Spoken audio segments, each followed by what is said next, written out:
Hey guys, so probably the most common question I've gotten on my videos are probably how I got into med school, how I prepared for med school, what I did in undergrad, my stats, and just generally how I prepared for med school.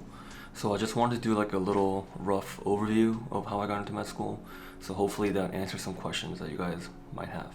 This video isn't meant to be like an exhaustive review of how I did in undergrad or med school or etc. But I just want to provide a rough like summary of how I got there and what I did to get there.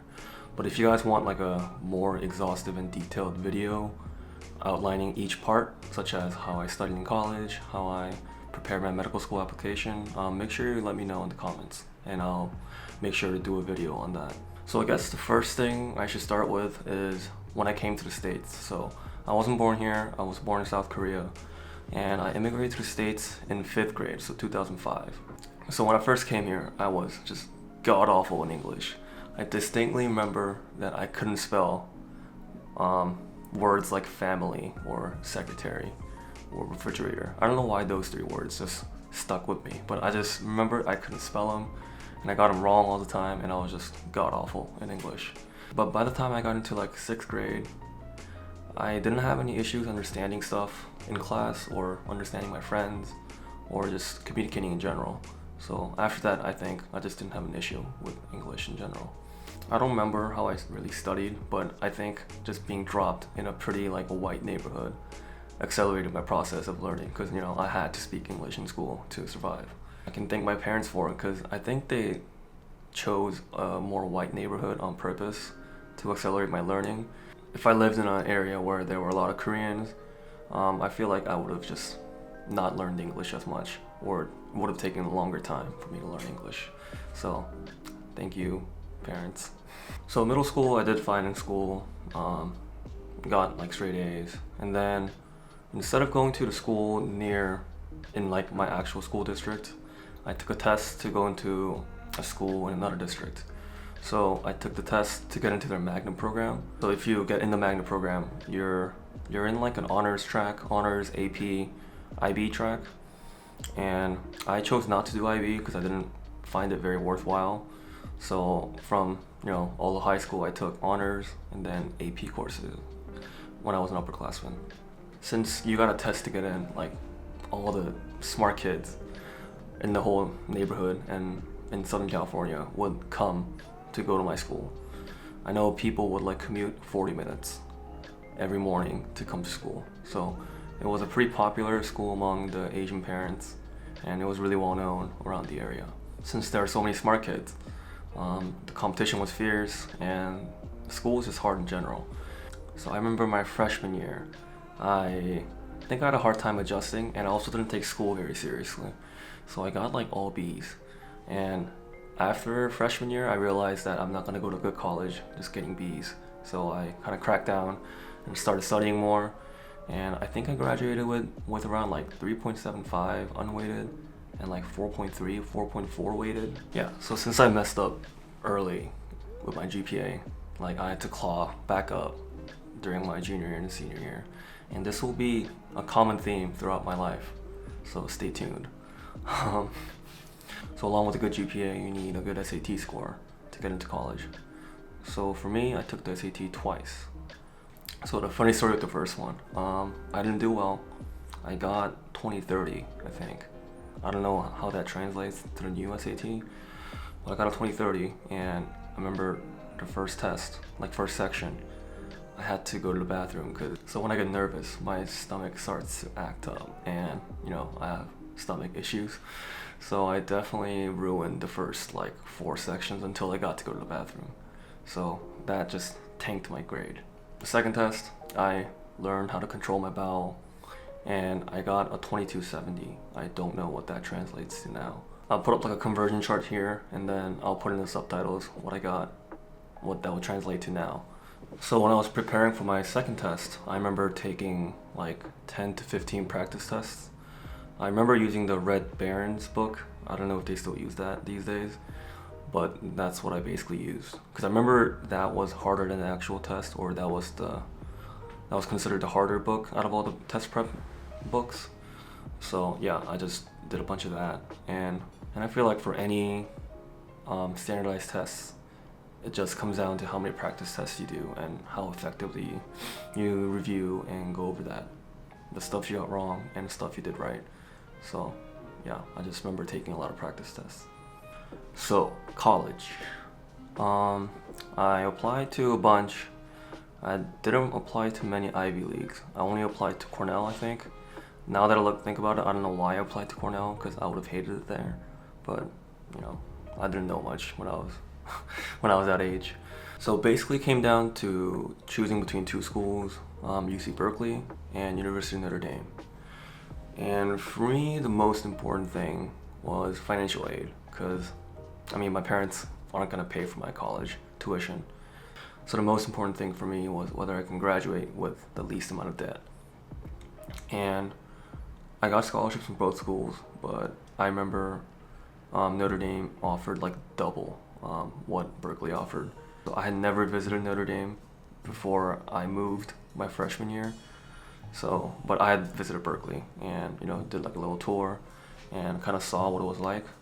So I chose to go to Notre Dame blind and follow the money instead of going to Berkeley.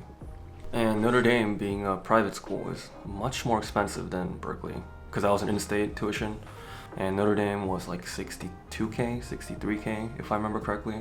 So the fact that I paid less to go to Notre Dame than Berkeley just speaks volumes to how much money Notre Dame had and how much of a generous scholarship they gave me. So now that I look back, and after I graduated, I realized I definitely made the right decision choosing Notre Dame over Berkeley, because first of all, you know, Berkeley is a state school. There's just going to be tons of people, and more people means, you know, more competition for the best grades, for getting the right recommendation, and I feel like I just wouldn't have been able to do well there and do as well as I did at Notre Dame. And second of all, so basically my high school is kind of like a feeder school to Berkeley. I think like 60 to 80 people go to Berkeley every year. So it just would have been high school 2.0. And I feel like I wouldn't have really made new friends. I would have just stuck with the friends I have now. So I think it's really nice that I got to change the scenery and be able to, you know, see the world and see this vast country that is the United States. Like, when would I visit Indiana? So looking back, I know that I made the right choice, but during school there were definitely difficult times where I was like, why did I go here? I wonder what life would have been like if I went to Berkeley, etc., etc. So a lot of what ifs during school, but now that I come out of it, I definitely know that I made the right decision. So during college, my major was something weird. So it's called Science Pre-Professional. So it's a major kind of made for those who want to go to like a professional school, like veterinarian, medical school, dental school. So the way the curriculum is set up for that major is that you get to fulfill the prerequisites for med school or whatever school you're applying to while finishing up your like graduation requirements. So it's kind of a kill two birds with one stone kind of thing, where you get to fulfill the prereqs for school, for med school, and then graduate with that major. So I took it because it allows me to take a lot of electives, so a lot of science classes that I'm interested in, and I'm not like pigeonholed into like taking one major like biology. So I was really happy with it because I got to take a variety of science classes that I was interested in, and it allowed me to take two other minors. So the two minors were Science, Technology, and Values, and Korean. So Science, Technology, and Values is more of like a fusion of like science policy and philosophy. The minor just offered like interesting classes, so I just took it and picked up a minor.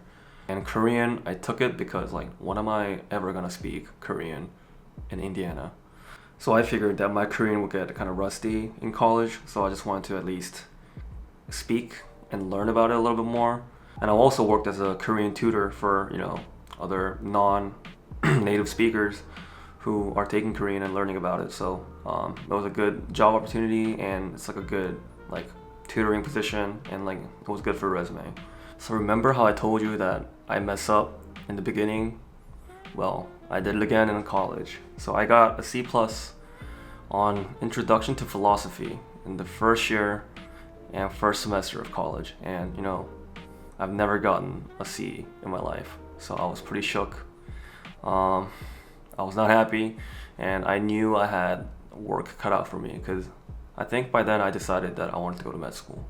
So knowing how tough med school admission is, I knew I had to get basically A minuses, A's, and not make any other mistake to graduate with a decent GPA. I think starting sophomore year, I mostly got A minuses or A's, and then somehow salvaged my GPA to around like 3.7 to 3.85, somewhere around there. So it was difficult. It definitely shaved a few years off my life, and it definitely prevented me from having a more social life junior year, but I'd say it was worth it because I gotta pay for my sins of getting a C+ in philosophy. The lucky part is that I did pretty well on science courses.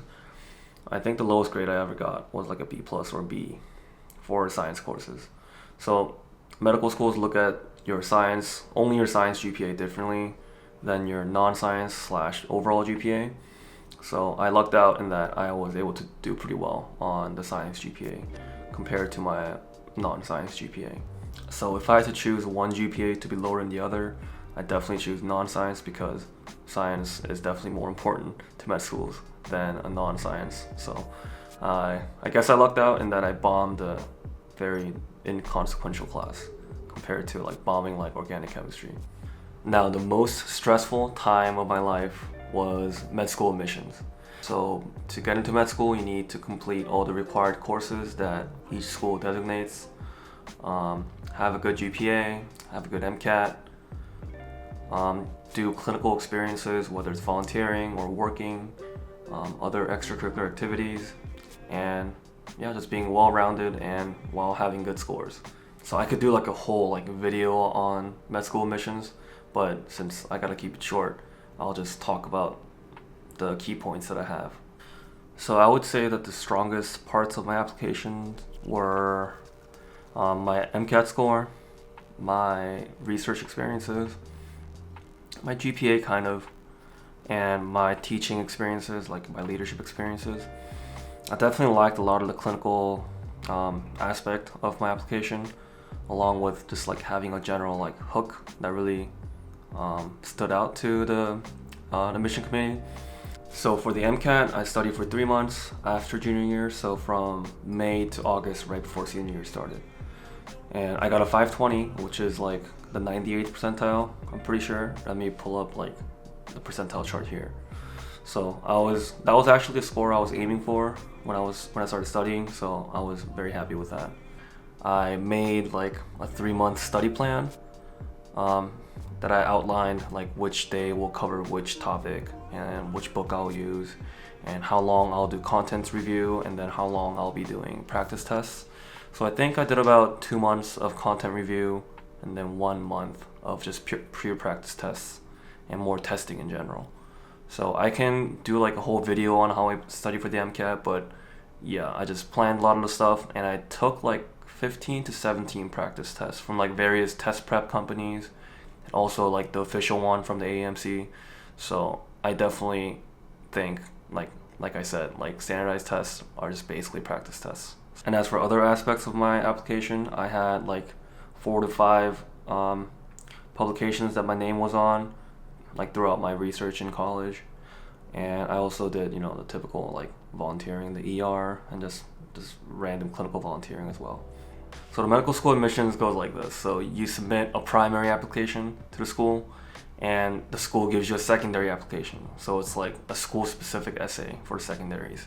And then you submit your secondaries, and you wait for them to give you an interview invite.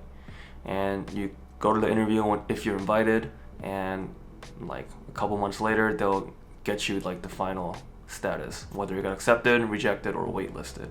So I was pretty confident that if I got an interview, I'd be able to, have a big chance of actually getting in because I was pretty confident in my interview skills. So I was basically right in that I got 3 interviews and I got accepted to all 3. It's just kind of crazy how out of all the schools I applied to, those 3 schools are the ones that accepted me and it fit me the best out of all the schools that I applied to. So I guess they really do a good job of picking the right people for their school. So I guess you just gotta trust the process of going to the right place. So probably like looking back, the most difficult time were like waiting for interview invites from medical schools. That was really tough. And then also like studying for the Mcat those 3 months in the summer where I had like no fun was also really tough. And I'd also say like right now where I'm doing anatomy right now and it's like really a lot of stuff. So those 3 are the times that like really stand out to me in terms of like being really tough and like being really difficult. So I have a childhood friend of mine who was also pre-med, and every time I meet, he'd always ask me like, how did you do this? Like, how did you have the drive to get through all this? And until he asked me that question, like, I didn't really know why, or like, I didn't really know how to answer that question. Because I feel like my personality is that if I set my mind to it, or if I set like a goal for it, like, I just tunnel on getting that done, and I just worry about everything later. So when I was actually working towards getting into med school, I didn't really have a doubt that it was something I wanted to do. But now that I actually started school, like, I can definitely sense a sense of doubt sometimes, and feeling like if I'm actually cut out for being a doctor, and it's just the stress of being in med school really makes you doubt everything. And so it's been kind of tough ever since anatomy started. But it's kind of nice doing this kind of video and just talking about like how I got here, and just seeing how far I've come really gives me perspective and helps me, get through the next difficult tasks. So I hope you guys enjoyed the video. I'm sorry if I wasn't like thorough enough or detailed enough. Please let me know if you want to hear more about like some aspects of my life or tips or tricks on certain things. So just let me know in the comments what you guys want to see, and thanks for watching.